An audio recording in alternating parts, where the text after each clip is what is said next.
যুক্তরাজ্য ক্রমেই বেড়ে চলেছে মুসলিম বিদ্বেষ। দেশটিতে গত বছর মুসলমানদের প্রতি বিদ্বেষপ্রসূত হামলা ৭৩% বেড়েছে।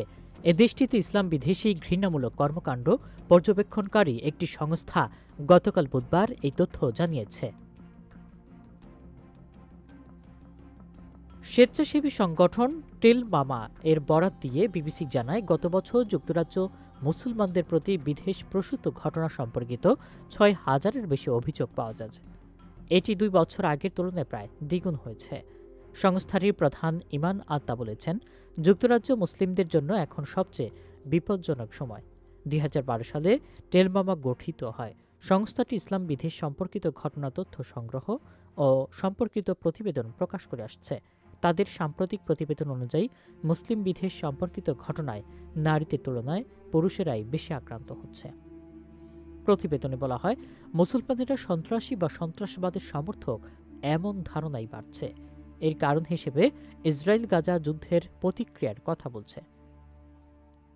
ইমান আত্মা আরও বলেন, ইসলাম বিদ্বেষী ঘৃণার এই বৃদ্ধি অগ্রহণযোগ্য এবং ভবিষ্যতের জন্য এটি অত্যন্ত উদ্বেগজনক।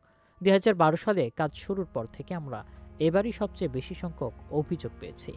এ বিষয়ে ব্রিটিশ সরকারের এক মুখপাত্র বিবিসিকে বলেছেন, তারা এ ধরনের বিষয়কে উদ্বেগজনক বলে মনে করেন।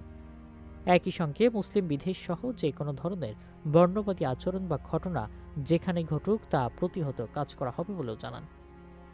টেলমামার প্রতিবেদনে বলা হয়েছে, ২০২৪ সালে যুক্তরাজ্যে মুসলিম বিদ্বেষ প্রসূত ঘটনার অভিযোগ পাওয়া গেছে মোট ৬,৩১৩টি।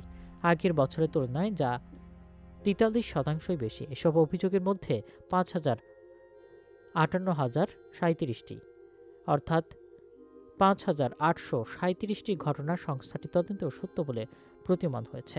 এই অভিযোগের সংখ্যা